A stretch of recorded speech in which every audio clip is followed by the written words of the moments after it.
Welcome to the channel, folks. Last time we had a video with my good friend Andrew and his 2008 Prius and my 2008 Prius, and I mentioned that we were going to do a 1-week ownership report with my buddy Jose and his Generation 2 Prius that he recently bought. Lo and behold, it's been 2 weeks, half a month of ownership in his 2004 Prius that he bought in Dublin, California. So we're gonna meet with him presently and discuss his latest purchase. We're here in West Modesto with my good friend Jose and his beautiful 2004 Black Beauty, a Prius made in Japan. And you're gonna tell us a little bit about the car, how the journey that we led to this particular model is a great story, and the great Prius fuel economy and value. So we're gonna pan around and get a shot of the vehicle. This is it. Original paint. It's kind of like a black metallic. This is a weak point of paint for the Prius. This is just one of the imperfections. Even on mine, the paint on the plastic fin goes bad, so that's very common. But otherwise, even your antenna, a lot of times on the older Gen 2s, they call this the bullwhip antenna. This rubber degrades right here and it shears off, but yours is still totally intact and that low miles. So how many miles are on it right now? So about 133,000 and some change on that antenna. I've seen a lot of Gen 2s drive around and they have the little stub. Yeah. I'm one of the few ones that drives around. Well, at least that I noticed, that has the longer one that you mentioned too. Yeah, people, there's an aftermarket accessory where you could get a little shorter fin, or a lot of times they don't even do that. You just see the antennas just completely sheared off and it's just a little nub. But yours is still intact. And that speaks a lot of volume to me that this car is 17 years old and the mileage that it has. Yeah, I mean, cosmetically, I mean, it could be in better shape, but if I was a 17-year-old car, I mean, I don't think I would look as good either. But if you go around, I mean, you could tell like there's a little imperfections here and there. But just like the condition of the car, whoever owned it before, they took really good care of it. When we did the Carfax on it, when we found it, there was 2 owners. If you go up to the front, let's see, we'll take a look at that bracket. I love that. From Carl Malone. The Utah Jazz, Carl Malone. I love Carl Malone Toyota. I love that. Yeah. And the car was originally sold in the Salt Lake City area too, I believe. Yeah, I was loving that. And there's no clear coat fade on the roof either. Usually the black cars, the clear coat's all going bad. I think this car might have even have been garage. Yeah, that's another thing too, because if you look at the headlights for the year, normally there's a lot more oxidation. So it's really pretty good. Even if I put my hand across it, I can tell if somebody went ahead and tried to buff it. Yeah, it's pretty smooth for what it is. So they kept it well. The maintenance is up to date. Yeah, it's just, and what kind of mileage are you getting with it? So driving around for about 2 weeks, I think the first day I noticed like 48 maybe. Driving it around, it can range in the city, it could be 42.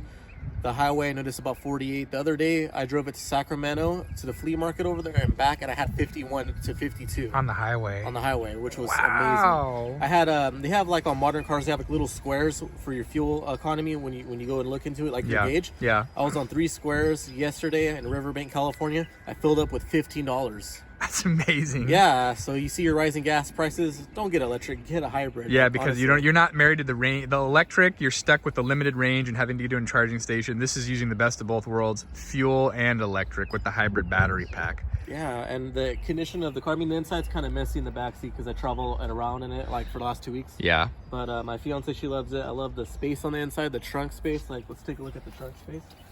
That's one of my favorite parts in here. Yeah, because it's a hatchback. Oh, and then take a look at the button right here. Block that out, but yeah. So it's got that sense proximity key. Yeah.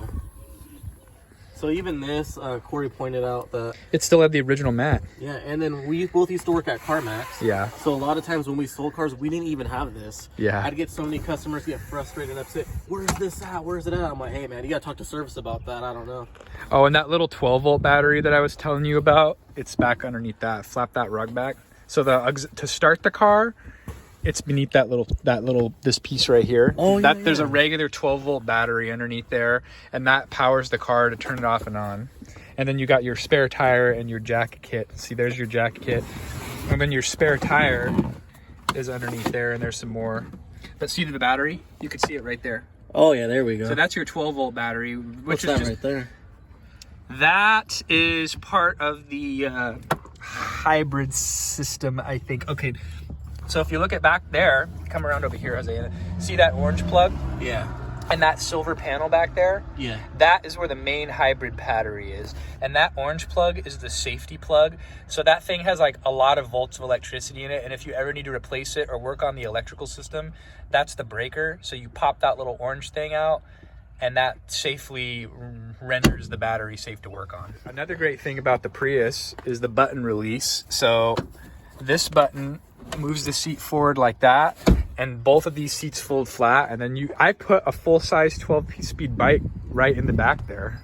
Oh, yeah. So you got a lot of cargo capacity. I've even seen videos of people camping in theirs. You even got the little handle here to put it down. I love that. And the struts are still good too. Oh yeah. So I was previously in a 2013 Fiat Pop 500. I love that little car. Had about 77,000 miles on it. Never gave me any mechanical problems. The only bad things were, one, that it's foreign vehicle, even though it's made in Mexico for the most part. It's supposedly Italian. Two, they don't make them anymore. Yeah. So oil changes, you can go anywhere. Spark plugs, I think I called Meineke, and they were like, "Oh, we'll charge you $300." I just did it myself. You know, I just paid the cost of the parts. And then I was in a wreck, and it was totaled. And then I think about it in hindsight. Well, what would you do if you had to get maintenance on it, and then it was, costly? You're, in the hole on that. With this, I mean, you can do a lot of stuff yourself, and there's people that work on Toyotas all day here in the States, so it's a good buy. And there's millions of these out there. And then what I like about this for the year, it's a 2004, which means it was made in 2003, and for the year has so much technology. Yeah, let's talk about that on the inside. 1980s Garfield window suction cup stuffed animal. Gives it a little bit of character. So here we are inside the cab of the 04, and mine's an 08, and it looks almost identical. There's hardly any differences. The only difference is if you flip around here on the dash, on the earlier Priuses, 06 and earlier, I believe, it's painted plastic, where on the later ones, the molded plastic kind of continues down into the glove box area. And then this particular model has the cloth interior. But another reason that I knew it was still a well-maintained car, this fabric was still here, because a lot of them that you would see out on Craigslist and whatnot, this would just be bare plastic, and this would be all completely eroded away. We looked at so many of these, I lost track. Like, we'd be on OfferUp, Craigslist, Facebook Marketplace, just online in general. We looked at private party dealers, looked at the pros and cons. Even this, look, for my recent drive of 33 miles, I got 44 miles to the gallon. And then you have your battery meter. And the fact that it's been sitting and it's still got high bars, that's a good sign. Okay, so how you came to acquire this one is actually a great story. So I had just gotten off of work, and it was like 3 in the afternoon, and I was in Modesto, and we had seen one that was a 2008, which is the same year as mine, and it was in San Mateo. And that one had a main hybrid battery replaced at the dealer, which is like a 5 bean or something. Yeah, no, that one had a Toyota battery replaced. I think it was burgundy, and it was like a $5,000 battery. They had done it at the dealer. They had it was a clean Carfax. It had minor collision, but it wasn't a salvage title. And we were driving like 90 miles on the other side of the bay, so we had to take the bridge toll, and we got all the way to like San Leandro on the 580. And then I had told Jose, I said, make sure that it's his responsibility that the guy that we're potentially get to smog it in California, the seller has to provide the smog certificate. That's the law. And this jabroni from the day before, I need to get my money out of B of A. I go in there and they say, "Oh, you can only take out 1,000." Well, because everything going on in the world, everybody's getting up the cash, which is, it is what it is. But it's like at 4, almost 5 o'clock. The line is so long. It's like one of those days you're already pissed off. There's like a bunch of people, one teller, all these people waiting in line. They're like, "You can get a membership or something." I'm like, I don't want that. I just want my money, and I want it now. And that was a $5,000 one, and they were only letting them pull out $1,000 at the inside of the bank too, at the counter. And then for the ATM, $1,000 per day. That's it. And then any branch you go into, $1,000 per branch. So during the time, I only got like, I think 2,000, and I had 500 on me, so I had 2,500. And that guy wasn't going to sell it for less. Then he just says, "Well, I got a guy coming tomorrow. Too bad." So basically that's it. Yeah. Then he hits me up later, says the guy canceled, and I'm like, "Well, that's such a good deal." It had low miles. It had on the Carfax report when I did it, Corey told me pay the $40 to make sure everything's good. And if someone says don't run the Carfax, don't buy it. Yep. Because they're obviously trying to hide something. Yeah. So and he was cool with it. Yeah, he was cool with it, which was surprising. So anyway, so he says that guy canceled. I was gonna come by it the next day, and I was like, all right, whatever, So the next day I go pull out some money. Corey helps me out. We go out to the Bay Area, to San Mateo. We get about halfway there. Oh, and this freaking jabroni goes, "Oh, hey, by the way, we have a problem." I'm like, "What do you mean we have a problem? You have a problem, not we. I'm here with the money to buy your vehicle." And luckily we hadn't even gotten there yet. We were like halfway there driving. He goes, "Car didn't pass smog. It says error O2 sensor." Sketch. And I think to myself, well, you boasted about this car on Craigslist, and then you didn't even bother to smog it. Yeah, and he told me that he had it suspiciously at his friend's mechanic shop to make sure everything was good before selling it. Then why would you have not have caught that? Shady. Yeah, and then if you would, why would he do the smog the day before I'm about to buy it, hours before? Yeah, because the smog is good for 30 days. Yeah, exactly. So this that guy was super shady. Yeah, so Corey educated me, which I kind of already knew when you have CarMax, working at CarMax too. You kind of learn the ins and outs. Those CarMax war stories. Yeah. So he goes, "Oh, O2 sensor, that's a can of worms, basically. You buy that, it could be this, it could be that, it could be anything, but it's a lot of could be's and there's not a lot of facts there." So we decided just to skip on that. I told him thanks, but no thanks, and didn't even respond. Yeah. So and then where I was like, wasted our time. I was like, well, like we're already all the way out this way in the Bay Area, and there's what about all the other cars that we saw, and then I would inquire on them, and they already sold like that. Yeah, like so the ones that were like around 4,500 with like under 150,000 miles, they would sell very quickly. And then we'd see people, they would want way too much or they money. would like have like one that was like 15 years old, 150,000 miles, and they'd be wanting like 5,500 for it. Yeah, for no reason. The sweet spot was like 4,500. Those were the ones that would sold. Like we were gonna go look at one in Nipomo. Yeah. That one had like 132,000 miles, and he wanted like 3,500 for it, and then that one sold like immediately. Oh, and then here's another kicker. This guy, I think he was in Daly City. You got to tell the story on this one. This guy, when you drive around, you see the people with the clean air stickers on their vehicle. Oh yeah, so like. When the hybrid Prius first came out, you had single occupancy carpool lane sticker that went on the bumper. It was like a yellow circular sticker, and that program for the Generation 2s expired in like 2015, and they don't let you get a single occupancy carpool sticker for a Generation 2 anymore, because at this point it's like over 10 years old.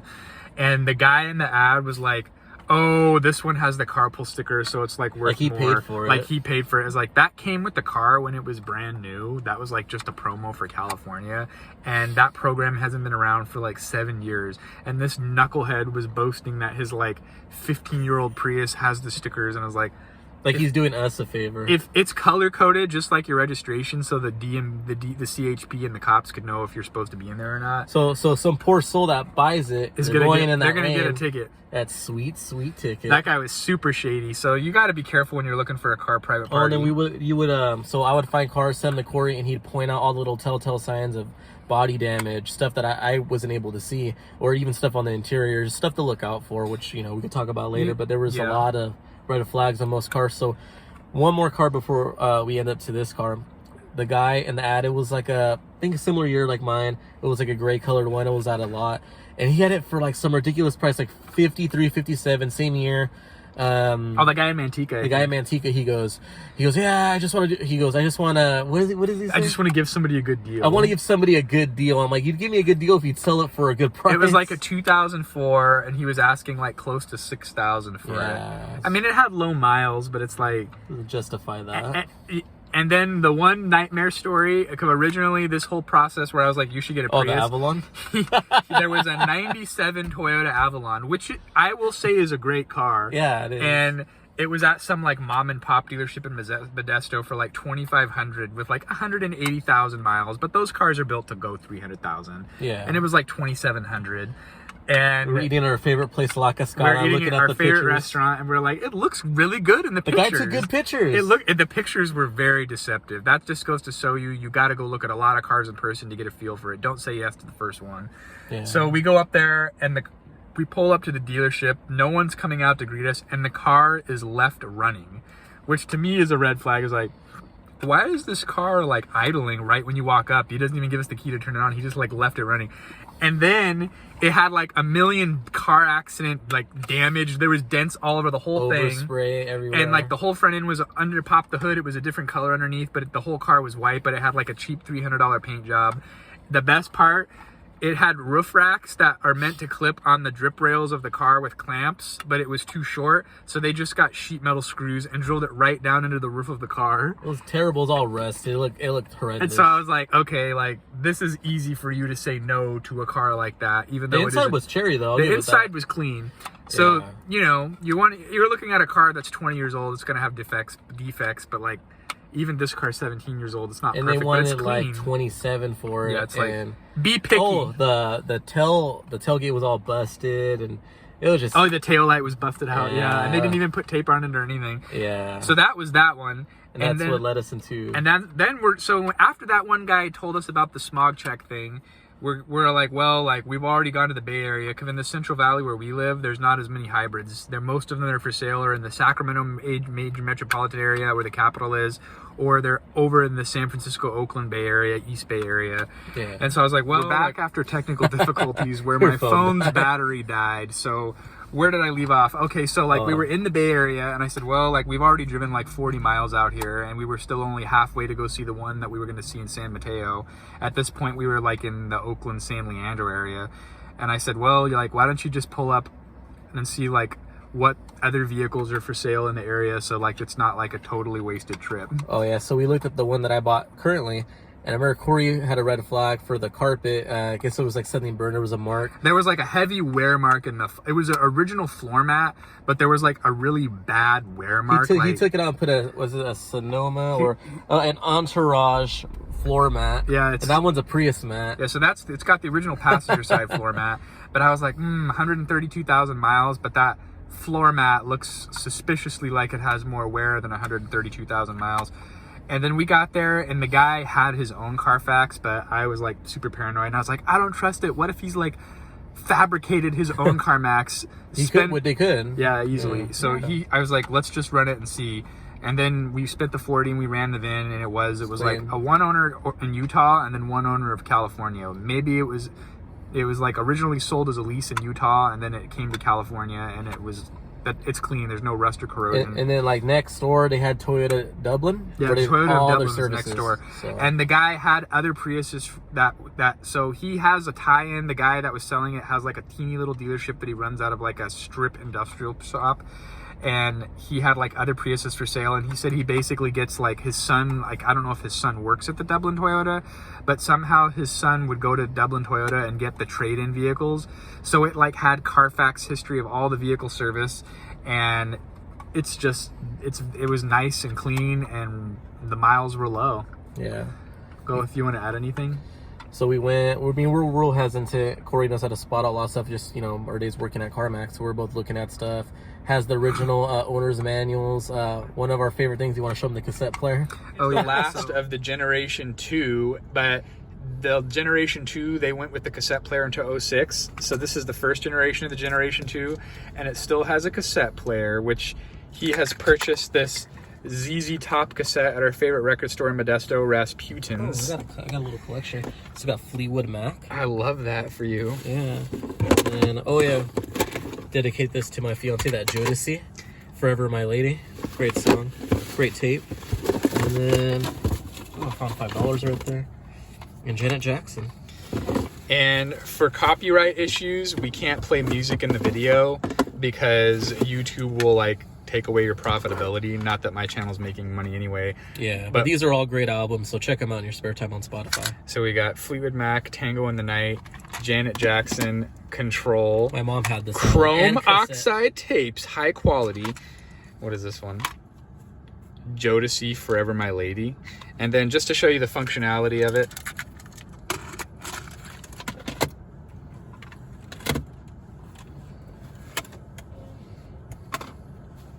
we'll turn the volume down so we don't infringe on anyone's copyright stuff.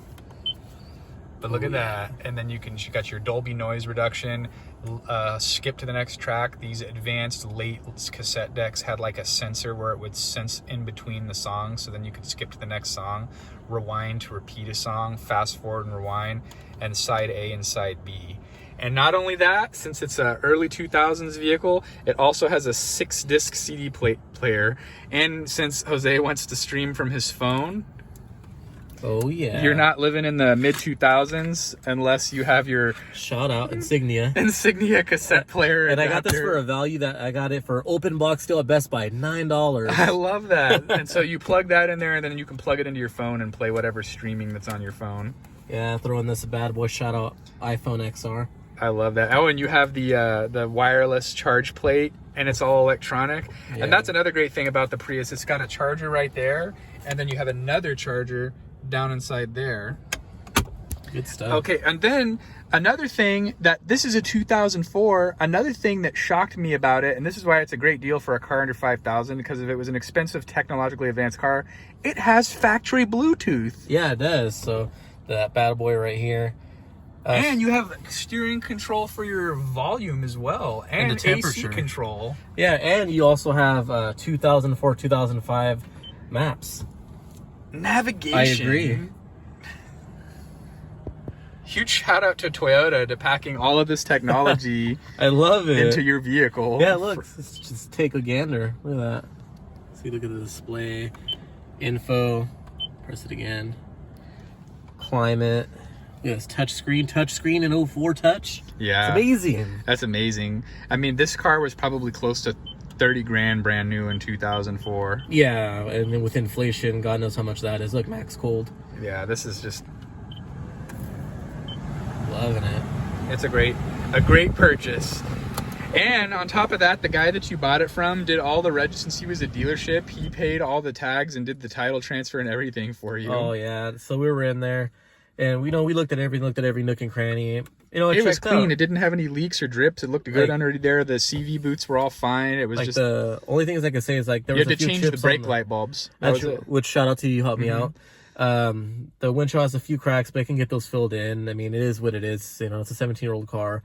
The outside, I'll just pay for it to get buffed and waxed, or I'll do it myself. Which isn't it's fine. Most of the time nowadays, people do what's called wraps on their car. So instead of a paint job, I'll probably do a wrap, maybe a 4-screen, black rims, whatever. The inside is immaculate. So I used to work for Hertz Car Rental. Went into bankruptcy. Shout out.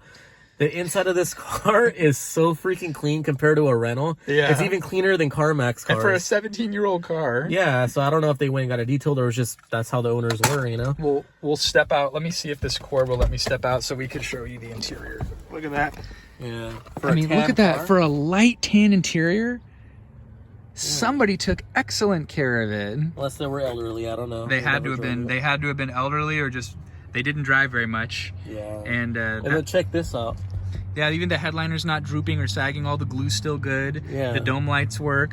You got your little sunglass storage right there. Yep, shout out. And so the other thing too is like you got a lot of storage in this car. You got that storage there, the center console there. You got 2 cup holders. Oh, we got back here too. Have you found the hidden storage compartment? You tell me. Where is it at? Whoa, I didn't even know about this. Damn. I'm going to put more cassettes in there. Yeah. Oh, man. That's your don't steal my wallet because you don't know where it is compartment. Then you got dual glove boxes. I like that. Look at this. Original 2004. Premium oxidation. I love that. Look at that. Clean. So that's pretty much the end of it. So what was the out the door price that you ended up paying for this? I think the guy wanted originally $45.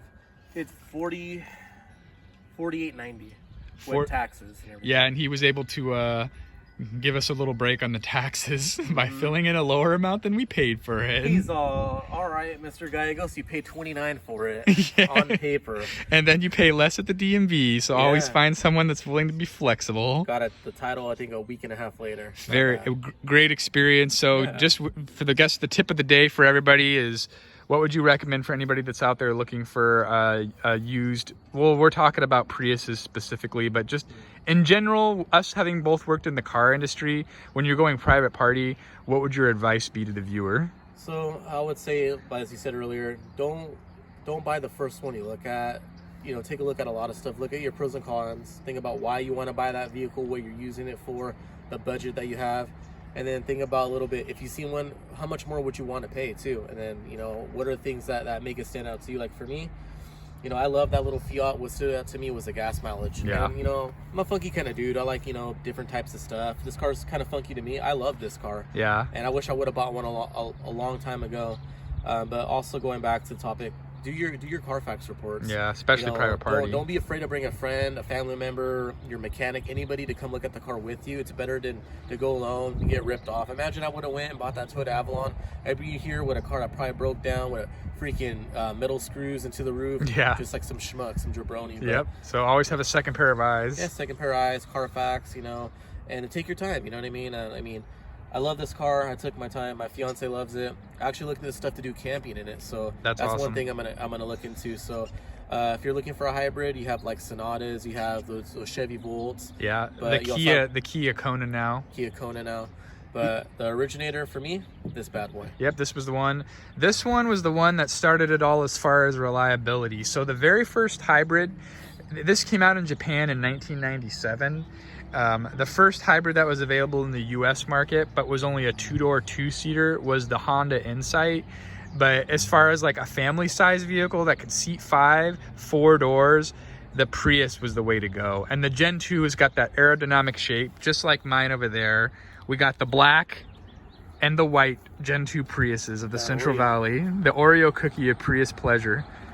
There you go, folks. Until next time.